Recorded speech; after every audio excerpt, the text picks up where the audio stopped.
Oh, my gosh. What an afternoon. People always say, well, I've never understood.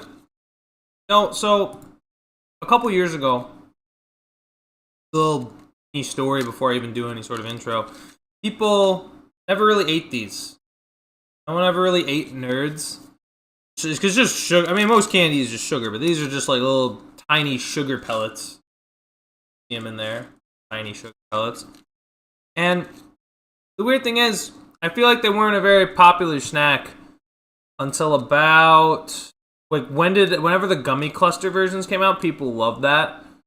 People loved the gummy cluster versions, and I mean they're fine. They're nothing crazy, but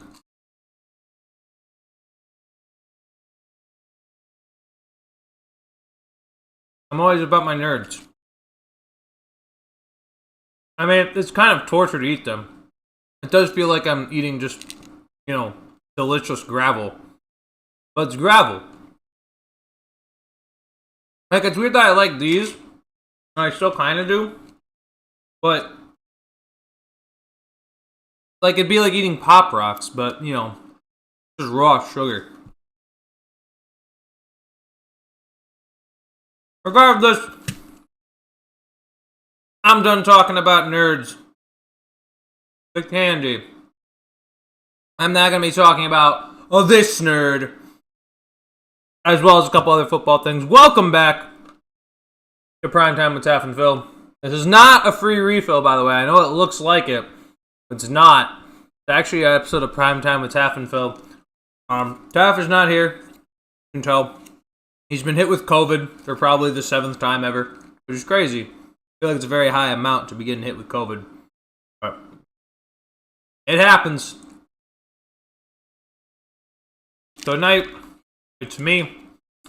We got a couple new things to talk about.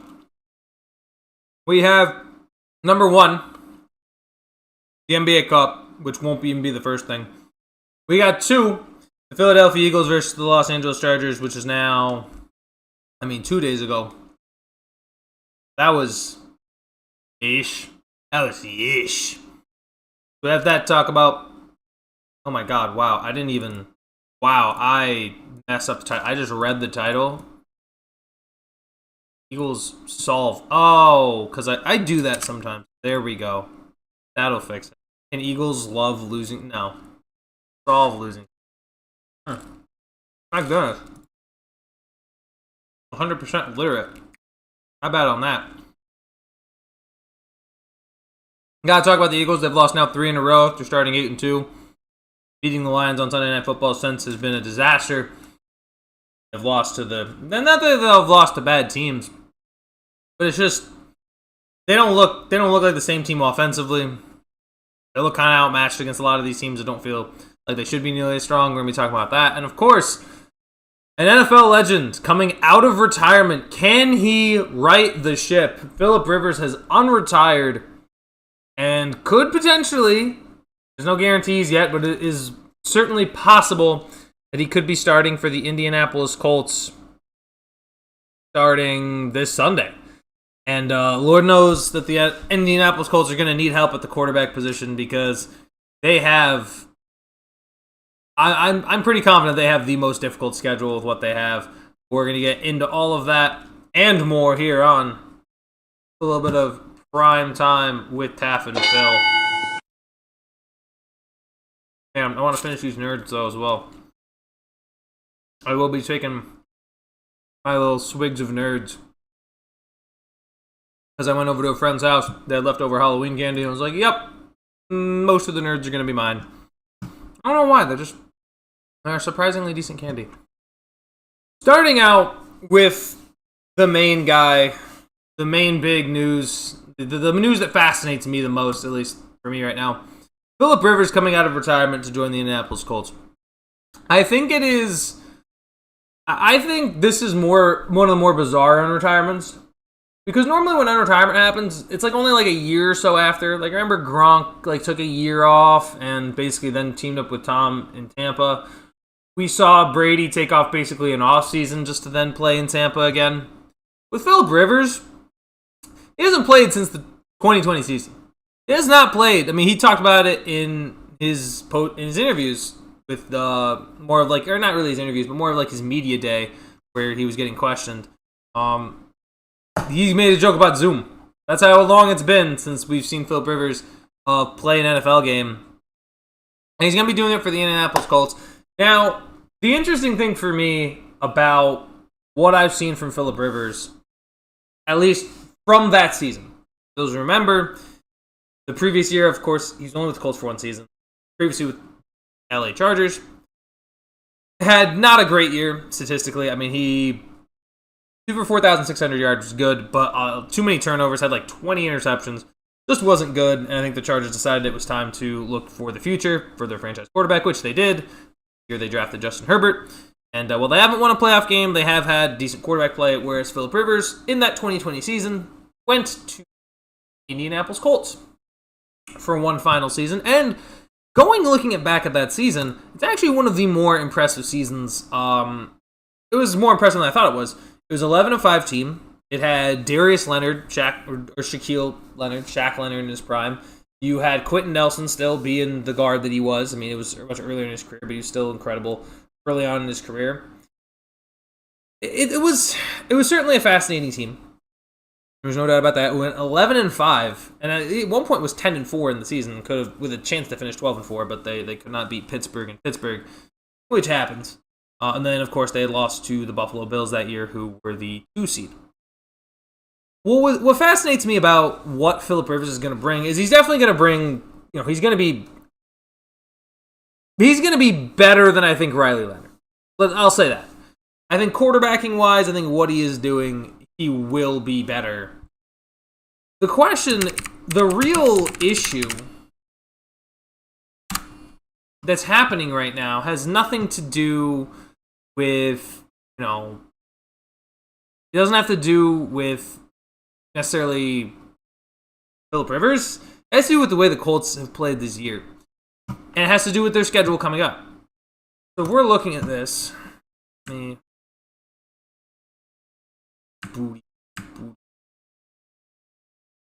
Yowza. There we go. This is far from an easy stretch. I mean, we're talking, wait. What did it just give me? What is this? No. Did it wrong. What am I... How does it not have the season this year? Are we serious right now? Are we tripping? Do I need to, be more specific with you? Hello? What? Oh, this is ridiculous. This is dumb. They don't have... What? That makes no sense whatsoever. What are we doing? Excuse me? Fine. I'm doing something that I'm not happy about. Adding is so much. Really busting my balls here, bruh. Anyway, what we're looking at. These are their final 4 games. That's barely 2-2. Say the Colts finish, 10-7. You think that's enough to get in? I mean, where would the wins be? Jacksonville and Houston? You can't afford to lose these games. You gotta go to Seattle? That's not an easy defense. That's a defense that's playing amazingly with a lot of high-level talent and is one of the leading receiver. So good luck at late game in Seattle. Then primetime game on Monday night against the 49ers, who, while not fully healthy, are, I think, well, not fully healthy, that could be a win. So maybe the Colts could do it. And then, of course, you get Jacksonville at home and then Houston on the road. And when it is will depend on, other varying factors. But I have to be honest, if you're Philip Rivers and the Indianapolis Colts, you're anybody who is anybody, the main problem is the way the Colts played this year. The way the Colts have been good. And, listen, Shane Steichen's been good with every quarterback outside of, Anthony. So he's a very good offensive coach. The issue I see is Philip Rivers is 44. One of the biggest aspects to this Colts team, whether Daniel Jones was playing or it was Riley Leonard, is a certain athletic ability. There have been games single-handedly that Daniel Jones has won because of his athleticism. Go back to Atlanta. London game versus Atlanta is a great example.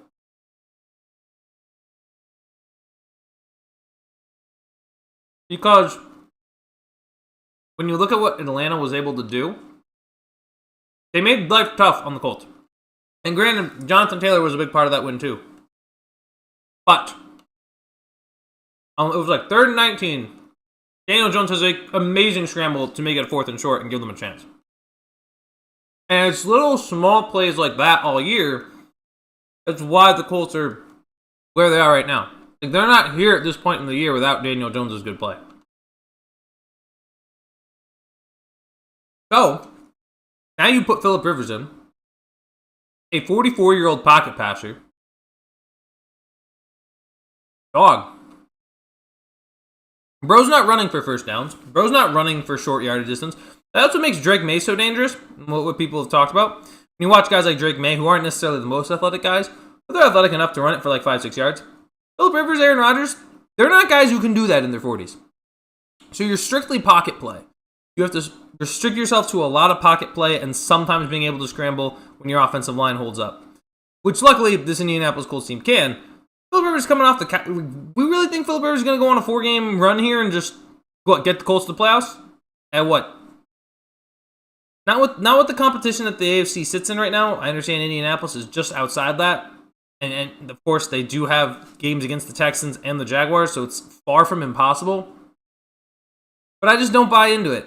I don't buy in that Phillip Rivers is going to give the Colts what they need. He's going to be better than what they would have had if they hadn't brought him in.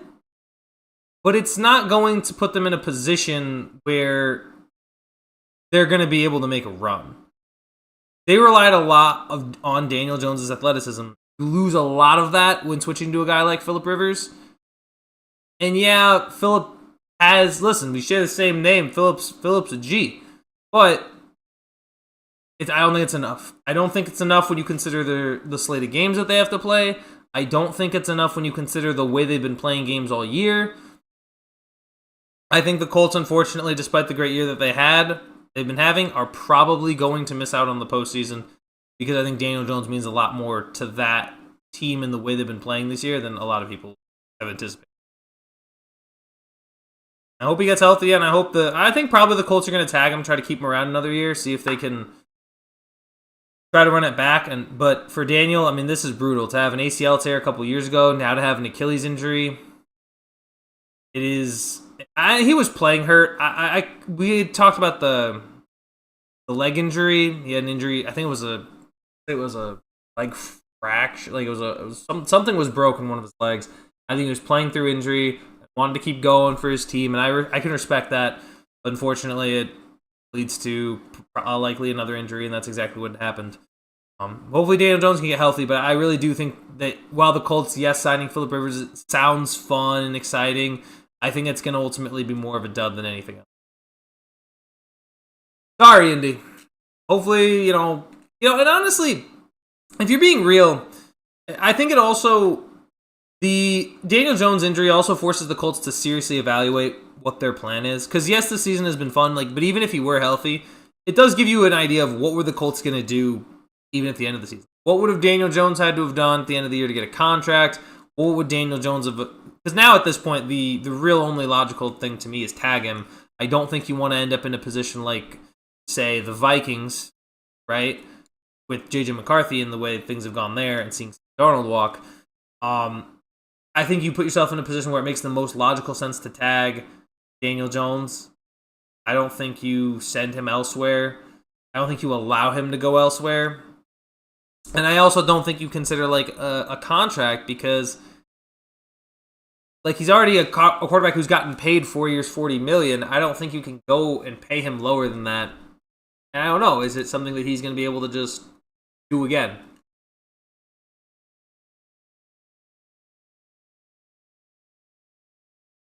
Oh, okay. There. I thought my mic went out. We're good.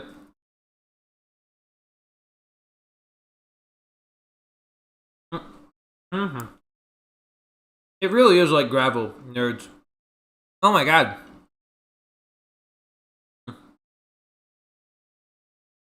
I don't know why I like these. It's so weird. I don't like them as much nearly as I used to, and I will still eat them. Regardless, Philip Rivers with the Colts is going to be an interesting experiment. I'm interested to see how it goes. I just don't. My prediction is I don't think it goes particularly. Moving along, now it's actually 2 nights ago. Monday Night Football last week between the Philadelphia Eagles and the Los Angeles Chargers. Justin Herbert coming out, fractured, had surgery on his left hand, was coming out, stiff arming guys. He played poised, he played confident. A lot of headlines, a lot of little small details from that game. I'm going to start with the Chargers side of things, and then we'll move on to what the kind of almost collapse at this point that the Philadelphia Eagles have had. Starting with the Chargers, let's look at them. They forced 5 turnovers off of Jalen Hurts. It was very impressive. They stifled Philadelphia in a lot of situations. I mean, Philly's really only big scoring play came off a fake tush-push run. Outside of that, Philadelphia struggled to generate offense consistently. I mean, they had a few moments, don't get me wrong. A.J. Brown had a few moments here and there. Definitely got more involved in the passing game than he has for the majority of the year. And especially the last 3 games, he's very involved. But we've seen he's been involved in these last 3 games, and they've lost all these last 3 games. So it certainly doesn't ring anything too much. But the Chargers, how do I put this? Their defense played incredibly well. I think that's a little bit of a mirage, and I think they're just playing a struggling Eagles team, but at the same time, I have to give them their due credit. I will just always have questions about the Chargers due to their inability to stay healthy, and especially with the offensive line. Like, I give a lot of credit for Justin Herbert and the Chargers for being able to win, but 7 sacks, I understand Philly's a great defensive front. 7 sacks is a lot to be taking, especially against a unit that doesn't even have Jalen Carter. So I'd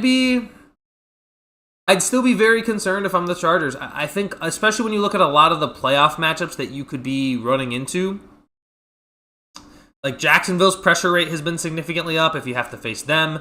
Denver's not a fun team to play pass rush-wise, because I don't think you're winning the division at this point. I just think there's there's obviously still 4 weeks, but there is a lot of ground to gain. Denver would have to lose a few, and you'd basically kind of have very little room for error if you want to win the division.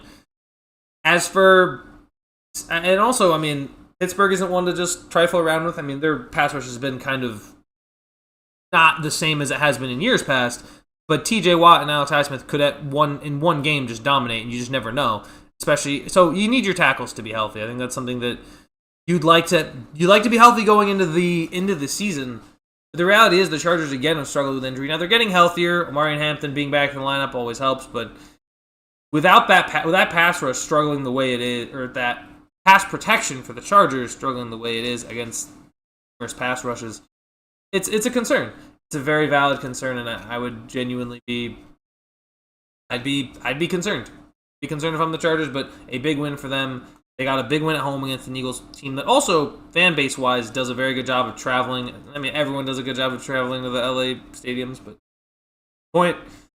impressive win for the Chargers. And as for the Box of Shame legend himself, here, Tiny. Okay. As for Jalen Hurts, not 1, not 2, not 3, but 5 total turnovers. 2 of which on 1 play, which is just, I mean, listen. Now, first off, the understanding of what this is. This is who Jalen Hurts is. And first of all, Jalen Hurts had every opportunity to win this. The reality is, Jalen Hurts is a complimentary quarterback. He is a guy that is better as a side piece than he is the main piece. Like, he's not the main course. If he's a Thanksgiving table, he's not the main course. If he's Christmas, he's not the star on the Christmas tree. If he's a Valentine's box of chocolates, I don't actually know what the best one is, but he's not the best one. And this was stated numerous times coming into this season. The start of this year, that was emphasized. That was emphasized when they won the Super Bowl last year. When he won the MVP last year of the Super Bowl, was he incredible in that Super Bowl? Yes. Was he the biggest reason they were there? Absolutely not. And we're seeing it now. When Saquon struggles, when your running game is going to struggle as much as it is, and you need Jalen Hurts to throw the ball 30 or more times, that's anytime you throw the ball 30 more times in these games, they lose. Because that's not who he is. That's not who Jalen Hurts is. He is more of a running quarterback than he is a thrower. He's made, not that he can't make a good pass, because he did make some good throws that just weren't able to capitalize on. But the reality is, you saw last night. You ask him to do too much, and this is what happens. Not good. It's not enough. And if you're going to pay a quarterback, again, I've always said this, if you're going to pay a quarterback that much money, I think you need to be in a position where he can carry the team. He can put himself into a position where he can go and carry the team, where he can make those throws, where he can put your team in a position to win, where he can be the reason your team is going to win the game, not be the reason your team is going to lose or come up short. Jalen Hurts was the sole arbitrator. I'm going to tell you right now, the sole arbitrator. Look at Herbert last night.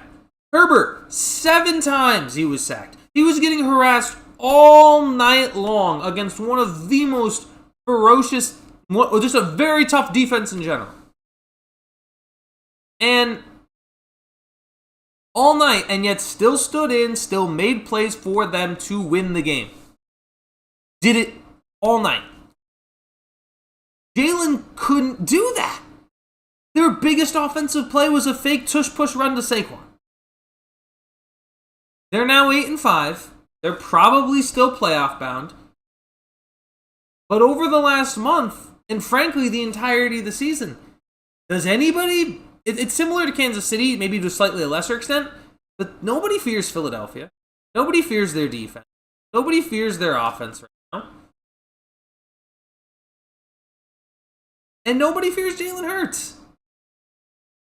Nobody thinks right now that Jalen Hurts is playing like a top 5 quarterback. And it's debatable if he's playing like a top 10, especially after a game like last night. You make that much money, you are the quarterback of the team, you have a job to do. You have to go out and win the game. It's the quote from Cam. You're supposed to be our number 1. Playing like a bum.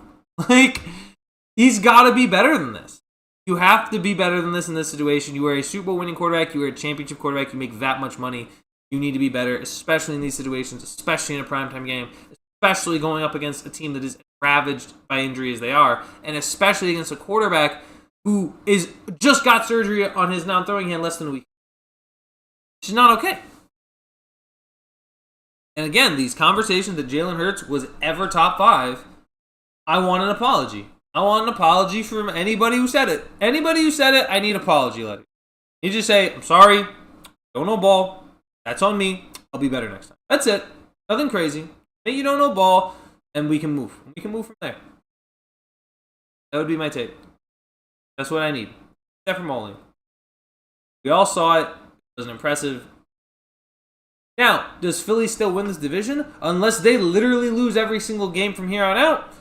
Probably. Philadelphia's probably going to win the division. But they're doing all this gimmicky... the other thing that I had seen, I don't know if y'all saw this, they had a bunny. They had a positivity bunny. And it was a big inflatable bunny. It was a positivity bunny. And after a week, scrapped. It's such a... I don't know how... it feels not serious. And that's why I never felt, despite the roster, that this team could be a dynasty. I never felt that. Said talent-wise, yes. But vibes-wise, it's not a team that shows a team... Nick Sirianni doesn't give you the vibes of a coach that is going to be consistent. And we saw this similar thing 2 years ago.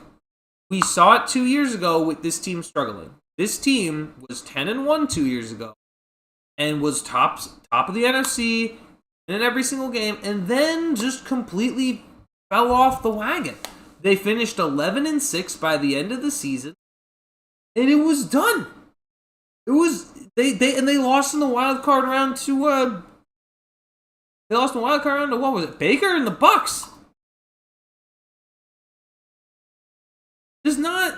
Not okay. I think at a certain point, it's just not okay to see what's happening. I think Philadelphia is, at the very least, I don't think they win a playoff game. I think when you look at the 7 teams in the NFC playoff picture right now, outside of maybe Tampa, I think Philadelphia is the second worst. Like, it has to be. It has to be the second worst behind. Like, I would take the Rams today. I would take the Packers today. I would take I know they won in Green Bay. I would take the Green Bay Packers today. I would take the Seahawks and the 49ers today to beat them. And it's just not good. Jay is in the chat. Jay, how we doing, man? Let me get you a little big old bing. So did they burn down any Philadelphia coaches' homes yet? Any cheesesteaks thrown at the players? I don't know, Jay. I mean, that was in LA. If that game was in Philly and they lost that way, that's the thing, right? Because they were with the Chargers. If they lost that game the way they did in Philadelphia, oh my gosh, riots in the street. I mean, there may have already been, but I think the way they lost that game is inexcusable. You're Jalen Hurts. You get paid all of this money. Like I was saying it just like 10 minutes ago. You get paid all of this money. Get paid, I don't know what his name is, but it's got to be at least more than $40 million a year. You get paid more than $40 million a year. That's like, you need to, but even when things aren't going right.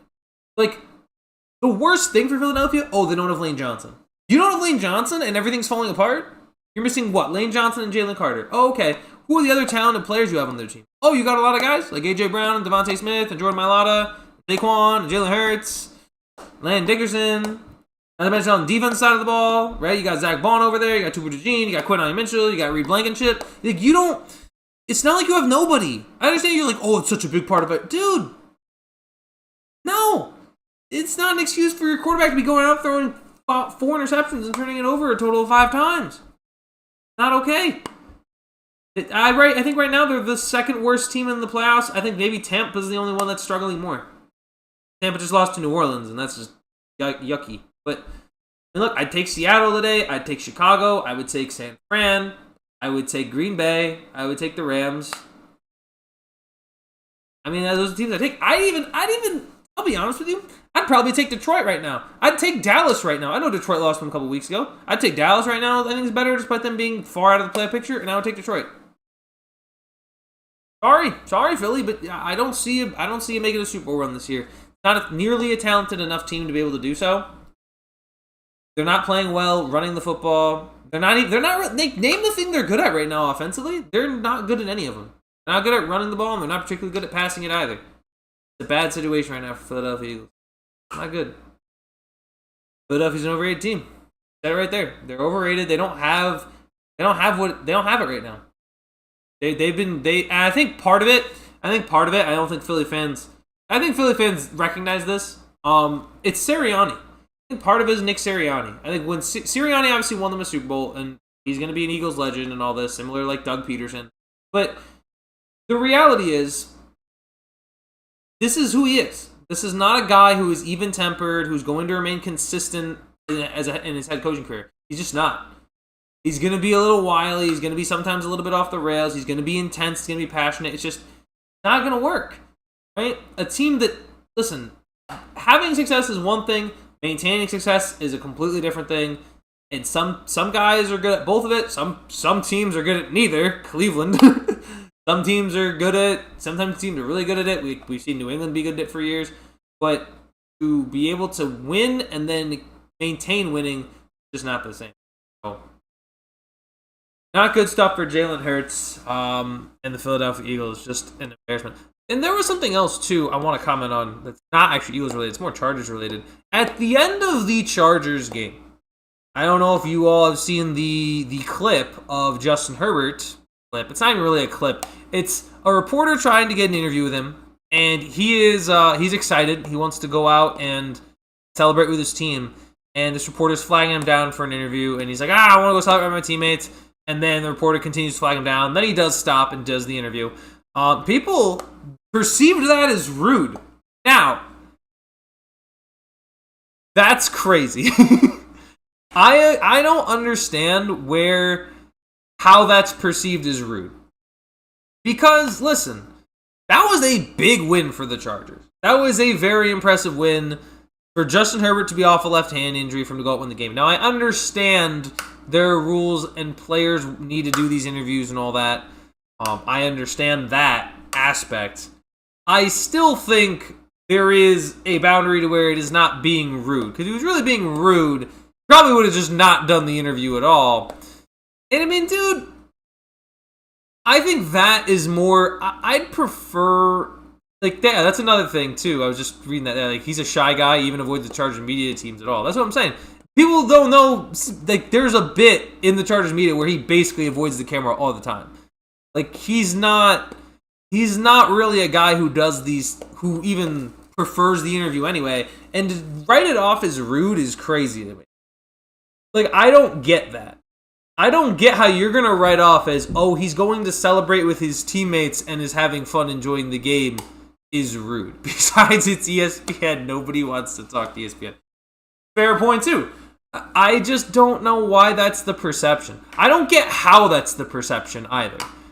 Like, any of these times... Sorry, I don't know if you hear that clicking. It's playing with this.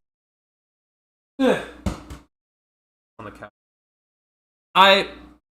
It was a little fidget toy. Sound. Honest to God, I cannot see why these headlines even... Like, so many of these headlines exist all the time. And you know what the comp is? You know what people are saying? Oh, if Shedeur Sanders did that... Oh, man. If Shedeur Sanders did that, the media would be lighting him up. And yeah, that's probably true. But that's not the point. The point of the gesture is that it's not in any way meaning offense to the reporter. Like, it could have been anybody reporting. And this, like idea where these freaking grifters on Twitter are trying to gain something out of this, where it's like, oh my God, she was so disrespected. Dude, I guarantee you that's not the first time that's happened, and I guarantee you it's not going to be the last, and I guarantee you it's not going to be the last time that people overreact to something that is so not a big deal. He literally did the interview. So I don't know what we're talking about with people being rude. Like, he wants to go celebrate with his teammates. He plays the game, he got a big win. Let the man live. I just don't understand it. It doesn't make any sense to me remotely. It's just an absurd headline that comes from like nothing. It comes from nothing. Upsets me. Upsets me to a massive degree. I had already talked Colts, Phillip Rivers. We've talked the Eagles and the Chargers game. I'll probably do more preview stuff for NFL. I want to swing to more of the NBA. And let's see, what are we looking at for games tonight in the NBA? Because I know the Suns are playing the Thunder for the quarterfinals in the NBA Cup. And I've heard of this going around. This is actually very interesting. So the NBA kind of quarterfinal thing fascinates me a little. Because, like, I kind of don't care about the NBA Cup, but I feel like it's also something that I wish I could care about more. Like, I wish it meant something more or felt like it meant something more. It's very difficult for it to. But I will say, Suns playing like 25 minutes. We don't stand a chance against the Thunder on the road. but Dylan Brooks is playing some good I don't know. This game fascinates me for a few reasons. Number one, the Thunder are insane. Like, I hate it to be like such a downer, such a doomer about the state of the NBA. It feels like it's over. Like, maybe there's a team or some legendary player that can do something. They're 23-1. They're on pace to go 79-3. Like, that's what they're on pace for. That's ridiculous, and they're doing it mostly without Jalen Williams. They're the second best player, and Chet State. Like, everything that the Thunder have done this year pisses me off. It does. It makes me angry. I don't need to see another Thunder chip. I'd love to see someone beat them. Like, I think it would be amazing if it was like, I'd love to see them get to the finals and lose. That'd be cool. But anything outside of that, my gosh, it's just, I don't know. It's an absurd team right now, and the entirety of the NBA is just... The fact that Phoenix is even have a winning record just shows you that this NBA is just in a weird state. We're not supposed to be doing that. We're not supposed to be doing that yet. And yet Colin Gillespie... I am probably going to get a Colin Gillespie jersey, though. I think I have to. I was going to get a Brooks jersey, but honestly, give me some CG12. Give me some CG12 out here. Marcus also in the chat. Let me get Marcus's little ding right there. Welcome in, Marcus. The Shedeur statements are ludicrous. 1, Shedeur is so full of himself. He would have talked 20 minutes with the reporter. 2, stop race-baiting non-issues. It's ridiculous. 100%. I think the idea... and, like, that's the thing that came from the stuff with Herbert, is that every time they compare it to Shedeur. Anything where a quarterback does something and people are, like either slightly critical or, like, slightly defending the quarterback, they'll be like, if Shedeur did this... Dude... There's so much more context to just if Shedeur did this, because Shedeur did do some of this crap. That's why he's held in the media as he is. Because people heard about those interviews and found out what went on in those interviews. And then when you have an opinion on something, it can change from one way or another based on the information that you get over time about it. It's like the same thing with basically anything else. It's the same thing with basic general knowledge. And it just befuddles me. It confounds me. It confuses me. It shocks me. This is a constant state of discourse. And speaking of Shedeur, I didn't even really get to talk about him that much on Monday. I think maybe a little Shedeur statement. They played the Tennessee Titans. First of all, a game I thought Cleveland was going to win and win by like double digits. That's what I would have thought. Based on the fact that, well, they have Myles Garrett. They have Myles Garrett, folks. He's the best defensive player this world has ever seen. He's going to break the sack record. And, okay, he got a sack against the Titans. I was honestly thinking he was going to break it then and there based on the fact we'd seen him dominate the Raiders earlier with 4 sacks. Or was it? No, it wasn't the Raiders. It was New England. He had 4 sack game against New England. He had a 4 sack game versus Baltimore. And I was like, okay. He's going to break it against the rookie quarterback Cam Ward. Only 1 sack. And not to mention, 31 points. What was Tony Pollard doing? Did you know Tony Pollard hadn't scored a touchdown all year and then did what he did against Cleveland? How do I know that? Because he's on my fantasy team and I had him benched. That's how I know. But neither here nor there. The point is, if you're Cleveland, I understand you want to be hyped for Shedeur, and I think there is a lot of hype for him, and I understand why. I understand why there's excitement for him. I'll say this he is a rookie, so it was impressive in that vein. It is also the Titans, who are miserable in the back end. They actually do have some decent players up front. He's going to be a rookie. He's going to make rookie mistakes. I'd argue a lot of his second year is also going to be very rookie-like in the way he plays. The issue that I have is, if you're Cleveland, I think they're going to... This idea that...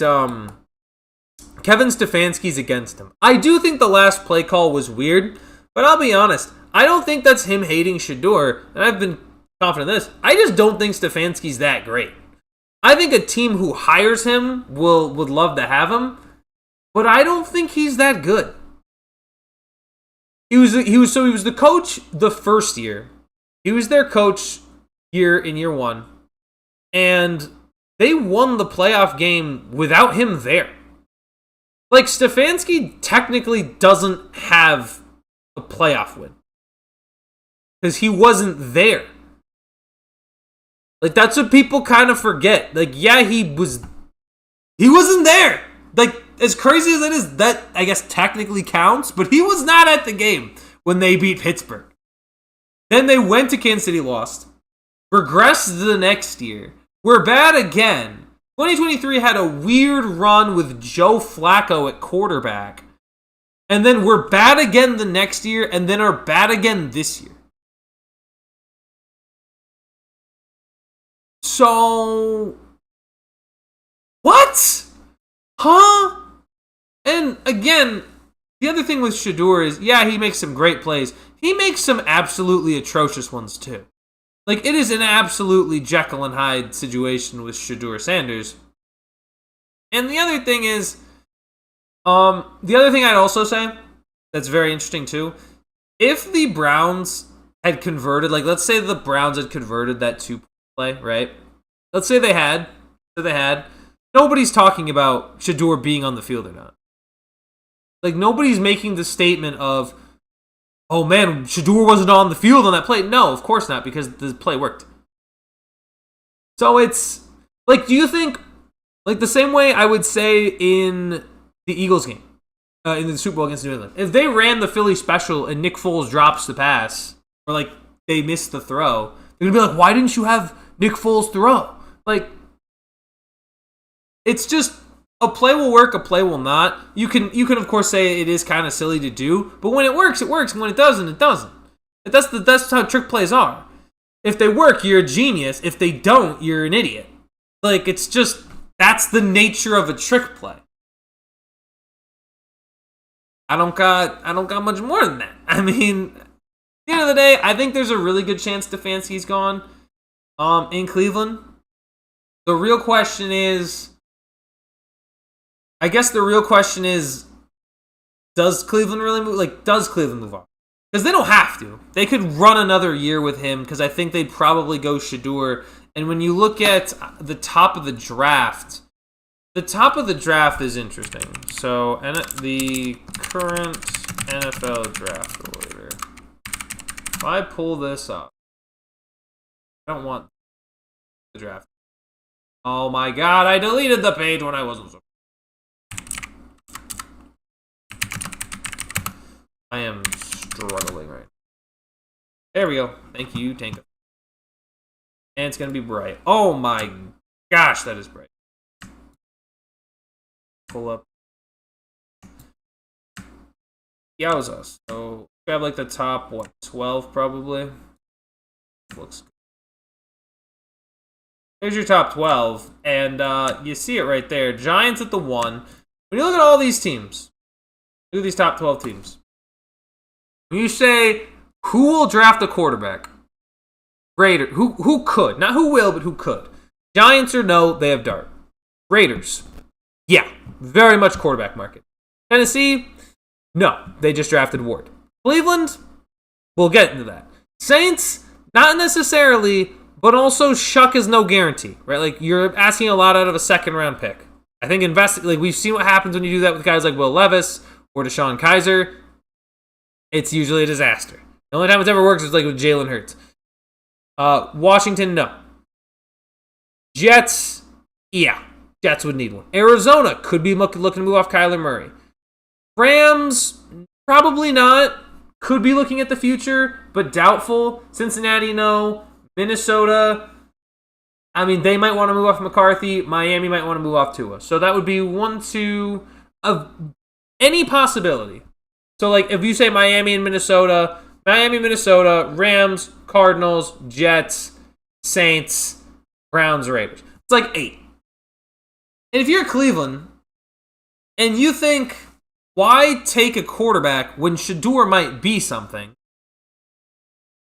then they probably don't draft him. Like, I think that's why I think Shedeur is going to 100% start next year and probably start all of the games, depending on how it plays, of course. If he plays poorly, then, yeah, he might get benched. But the expectation is he's talented enough and he'll get enough reps to where he will be starting games.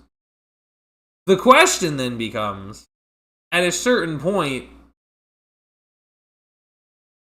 is there a level? As the question is with Shedeur is what it always has been, where the maturity level.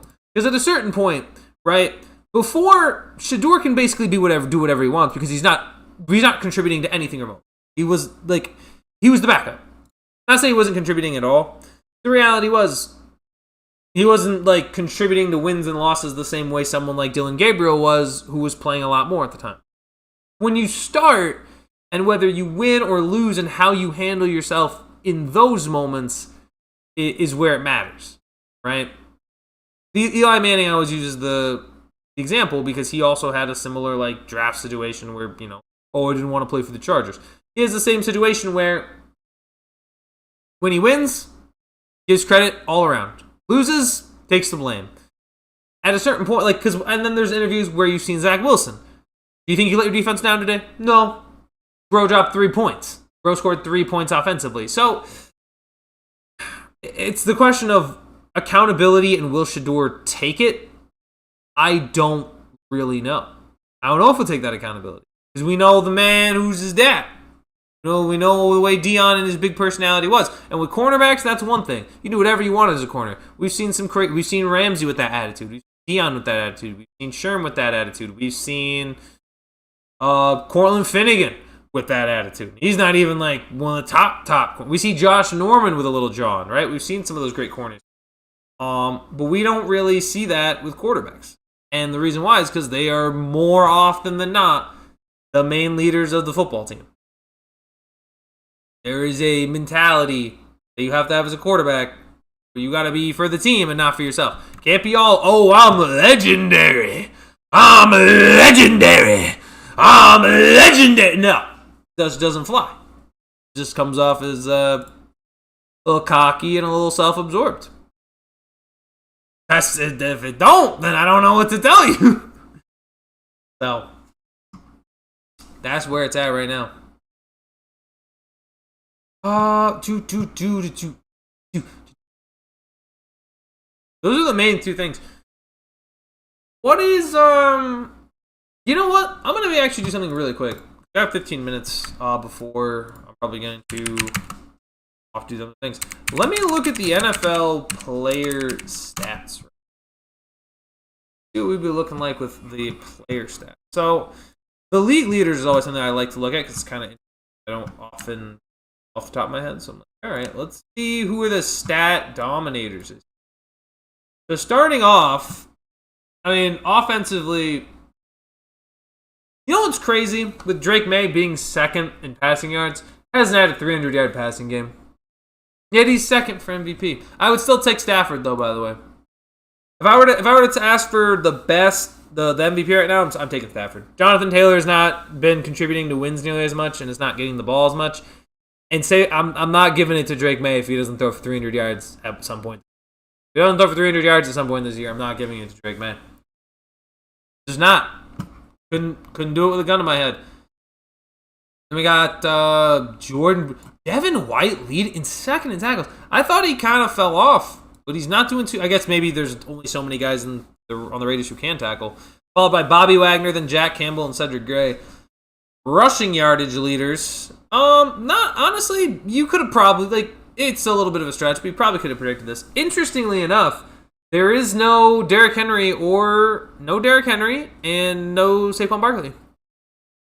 They were 1 and 2 in yards last year, and they aren't even top 5 this year. And I was thinking about this earlier. And hear me out. I would love your thoughts on this, chat. The idea of having a running back, not by committee, but like a 1-2 tandem, I think is so much better than having just one guy who dominates. Because when you look at Saquon and Derrick Henry struggling this year, I think the reason why is because they don't have a decent guy to complement them in the backfield. Like, they don't have somebody, like, I don't think Tank Bigsby in Philadelphia is nearly as good of a compliment as, say, like, Kyle Monangai is to DeAndre Swift, or David Montgomery is to Jahmyr Gibbs, or even, like, Tyler Algier to Bijan Robinson. I feel like if you're gonna have this dominant season as a running back, I think what you should be doing is getting another guy as your number 2 the following year to give that guy a little bit of breathing room next year because, I mean, clearly they're still exhausted from rushing for nearly 2K last year. You need to have, I think, a running back twosome is better than, like, 2 running backs that can get me like 800 rushing yards between the 2 of them, I think is better than a guy who is going to rush for like 1,800 yards, even though that's 200 yards more. Like, I think you're just going to get, I think even then, like 800, there's likely more production there, you know? Worked with the Giants, Jacobs, and Bradshaw, 100%. Yeah, it was Ahmad Bradshaw and Brandon Jacobs. That running back twosome just works. And even when looking at Super Bowls won, excluding last year from Philadelphia, running backs were not big. Like, running backs were not a defining factor in terms of winning a Super Bowl. And, I mean, listen, not to say that you need to run the ball, obviously, but to have like a guy who goes for 2K or or like this insane amount of yards. No, you just need like a couple of decent running backs. Like I think the Packers, even with like Emmanuel Wilson and Josh Jacobs, works really fairly well, right? I just think the running back twosome, if you have a guy that's good enough to be like a one that could go in theory for 2,000, but then you follow it up with a really nice B back. That's like even in Atlanta, they don't always run Tyler Algier, but they do give him enough touches to where Bijan's not completely shredded, right? And I think that's why in San Francisco it's a huge problem. Because yeah, CMC every couple of years will have a huge year, but then he'll either be banged up or just not be able to produce. And they need a better complement. That's why I thought, honestly, that they were going to try to keep Jordan Mason because I thought that would have been a very nice 1-2 together to give CMC like a little bit of a break at times. Run him into the ground, I guess. Running back's the most demanding position. You're going to take the most hits. Why not have a running back to the comments number one? 100%. Why not have a guy to take some of that press off? Because you're like, there are very few backs that really last. Like, maybe I'm crazy, but how long were running backs' careers back in the 70s and 80s? When running back game was even more so then. Like, you would probably run the ball even more so. And I mean, who was really the last running back that lasted who had a good season past 30 was probably Adrian Peterson. Like, I get the fall off there is definitely steep, but I would also think that at a certain point, you would recognize, oh, what if we got another guy to kind of pair with our other guy so we don't have him completely losing his knees after 3 seasons? I would imagine that there would be more there, but I guess not. Ooh, shoot. Sack leaders, of course. All right, back to the stat leaders. Myles Garrett has 20. We know this. You know what? I'm going to say it. If Myles Garrett doesn't break the sack record by... When does he need to break it? By what? The 15th game they play? Then I don't care. I don't care. Because TJ, listen, I will still say this now. I would argue that TJ's season when he dominated sacks was better. And anybody can come up and challenge me on that. I'll tell you right now, TJ was doing it while being hurt because he had missed games that year. And that's it. Like, that's all. And he did it in less games. He did it in 15. He did it in 15 total games played and then missed times in some of those games that he did play. So, really, we looking at like 13, 14 games that he got 20 plus sacks in. Myles, I don't know. You're just slow. You're just slow like that. But it's fine. Everybody leads the league in sacks, hopefully, at least once.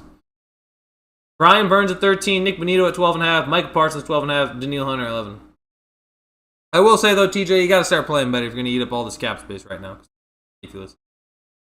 And then JSN leading the league in receiving yards. Dang, there's only 4 receivers above 1,000. I mean, I guess it's still early in the year, but only 4 receivers above 1,000. Jamar, George Pickens, Puka Nacua, and Jackson Smith and Jigba. That's crazy. I would have thought that number would have been higher. Nope. And also, do we think... What kind of stat line is JSN going to have to produce at the end of the year to try to hit 2,000? Because remember, everyone said he was on pace for it, but it definitely doesn't feel like he's going to hit it now, needing nearly, 572 yards? 572 yards is going to be tough in 4 games. Him and Sam Darnold are going to have to completely ice defenses, but you never know. Anything's possible. And then look at that, Kevin Byard. I feel like I'm back in 2018. Kevin Byard leading the league with 6 picks. Devin Lloyd with 5. J.C. Horn with 5. Ernest Jones the 4th with 5. And then Nashawn Wright. I don't know if you guys have watched Nashawn Wright in Chicago. I saw someone say he's the Jameis Winston of cornerbacks. It's so fitting. He makes so many decent plays as a corner and then just gets toast so often. So funny. I think it's funny. Oh. How much time we got? We got 5 minutes. I think 5 minutes is enough time to do one of these. I'm going to go ahead and put it up. I'm going to be doing one of those blind player rankings, because I saw this recently. I'm going to see if I can cook here. I'm going to see if I can cook real quick. I'm going to reset it. It's not going to be bad. But I'm going to see what I can do on this. I got a feeling I can cook. I wish you could let me change the item count, but it never let. Darn shame. About to pull out. We're doing the YouTube shorts, ladies and gentlemen. Here we go. I'm gonna just spam it a bunch to get a good one. Start. Oh, one more. I don't want to do that. No, you know what? Here, I'm just gonna keep refreshing. And stop now. All right. Well, guess who's doing it? We spammed it all the way, and we still get freaking Max Crosby. The thing is, I always forget, like, if this is all time or if this is right now. So it's really tough for me to rate Max, because I feel like Max, very good Raiders pass rusher, but I know there are legends in this. There's like Ray Lewis's in here. There's like Aaron Rodgers in here. I'm sorry, Max. You're gonna have to go. What are we thinking, guys? Where are we rating Max? I'm gonna let you all have some input here, because I'm feeling 4. Out of all of the players I could possibly put here, I feel like it's 4. Because he's very good, but he gets a lot of pressure. He's a very consistent player, but I feel like it's closer to the bottom of the list than it is to. I'm going with 4, but if someone else got something else, I will maybe. We'll see. Unless someone says 1 right now, I'm gonna be so mad. Put Max Crosby 1, and then it's like Tom Brady. He gets to go all the way at like go below him. I'm feeling 4. You know what? Yeah, you know what? I'm gonna do it. I'm going 4. Oh man, Patrick Mahomes. Now this gets interesting. If we, you know what? No, because we can't do this here. Players aren't playing or not. Patrick Mahomes. It's not gonna be ahead of Max. Is he 1 though? Do we think we would get a Tom Brady or a Ray Lewis or an all-time great? Is it possible that Mahomes can't be 1? I'm gonna put him at 2. I think Mahomes needs to be 2 for right now.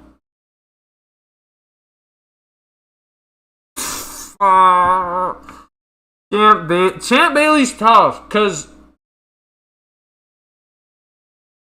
Champ feels, based on right now their overall careers, Champ either has to be. Champ never won a championship though. Dang, I shouldn't have put Mahomes 2. I should have put him 1. That's brutal. That's dumb. I have to put him 3. I don't think I can put him 1. 5? You saying Champ Bailey is lower than Max Crosby, Jay? All time? That's crazy. I don't believe. I mean, I guess for the list to make more. Okay, I'm gonna hope that I get better players than Max and Mahomes. Because if I have to put, I'm gonna trust you, Jay. I'm gonna trust you and put Champ at 5. Although I don't like it. I feel like he has to be 3, but we're gonna go 5 for now. Reggie White. Okay, that's a good one. That's actually a crazy good one. Now the question is who is 3? That was crazy. Oh my gosh, 1. That's not bad. That's actually outside of the Champ Bailey. That's not bad. That's almost right. That's pretty good, man. That's what? Okay, hold on. Pause. Look at this. Who is averaging putting Reggie White at 3? Are you crazy? Are you insane? Are you people? Who's playing this game? Look at that! Look at that! How on your moms are you letting this happen? No way, bro. Who is playing these games? Who is playing these games where that's the average? 3.1 on Reggie White? You're telling me that you on average think you're gonna get 2 players better than this guy? You better be pulling like Bruce Smith. You better be pulling Tom Brady. Like, that's nuts. Oh my god. Kids these days don't know. Kids these days don't know. Kids these days don't know ball. Yes. Are there any other ones that are fun? Legendary athletes, rugby player. Man, Let's do one more. Do one more. Is there like something like more? You know what's crazy? Okay. What's this game called? It's called blindrank.net. It's just on, I guess it's just a blind ranking thing. You know what's funny too? You know what's crazy? So there's a bunch of internet stuff. Like you could do like you can rank memes, you can rank dangerous animals, you can rank like, and you know what's ranked first? You know what the first option is?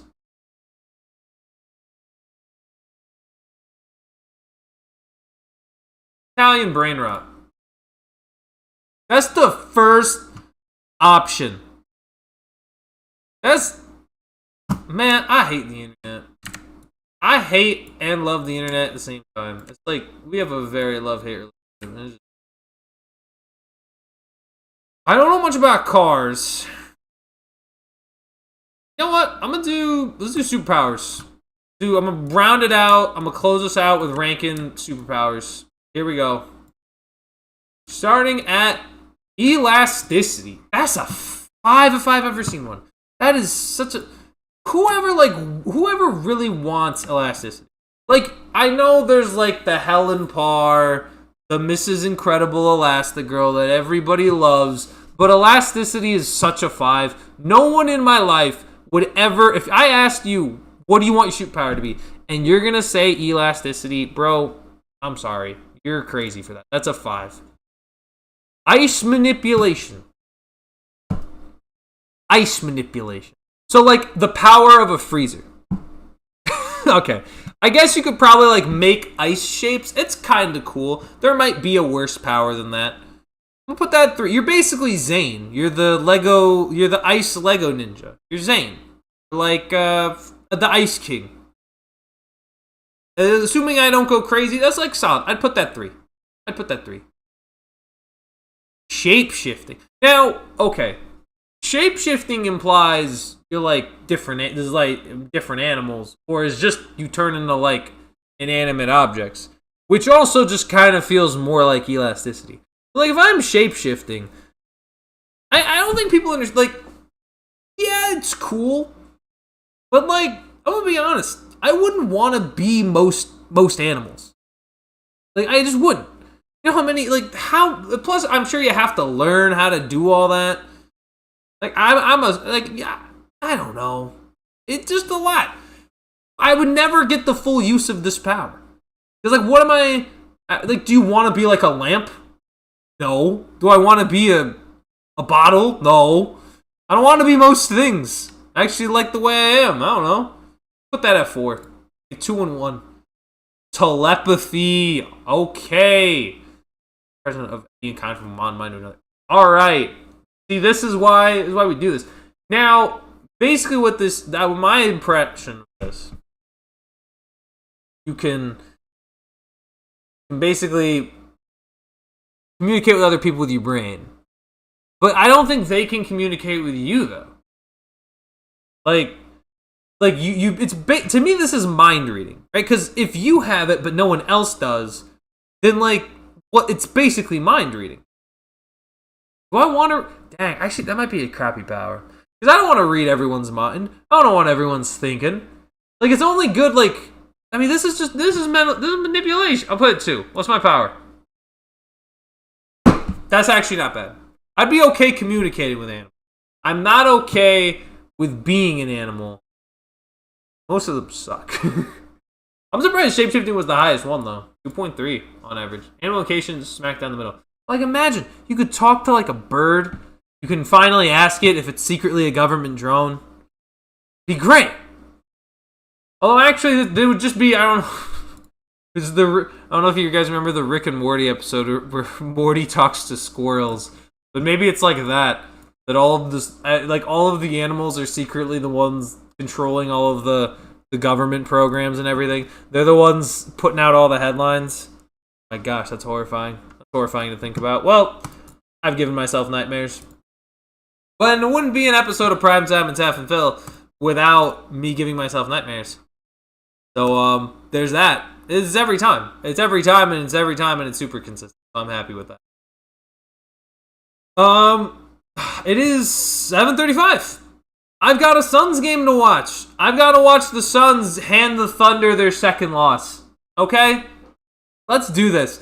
I'm not going in scared. I'm not scared of the Oklahoma City Thunder. You know what? We're going to go in and we're going to play our hearts out. And we're going to play a great game. Go. Dylan Brooks is going to be a monster defensively. Grayson Allen and Colin Gillespie are going to get hot from deep. Kuman Mulak is going to finally get minutes and be a dominant center. And then Mark Williams is going to tag team along with him. It's going to be amazing. But if it was a government drone, wouldn't it lie since it's a government employee? That's true. I'd have to trip up the bird. I'd have to ask it very specific questions. I'd find a way. We'd find a way to get the bird to lie.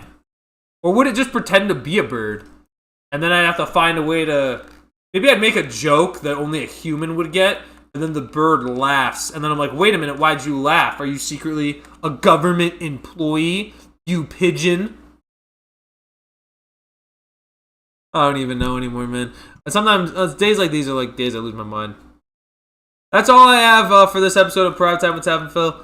Hopefully, Taff will be removed of his COVID by next week, and we can get back in here because I'm sure he's got some things to say about the college football playoff. I'm sure he's got some things to say about the way the NFL is shaping up. I'm sure he's got some things to say about the New York Knicks. So hopefully we can get that for next week on a Tuesday. But today it is a Wednesday, and as of 7:37, I am signing out. Thank you guys for coming in. Of course, if you enjoyed, smash that like button, share it with people you think would enjoy it. And I'm gonna throw out this little nerds box and go watch some Phoenix Suns basketball. Go Suns! Go Suns!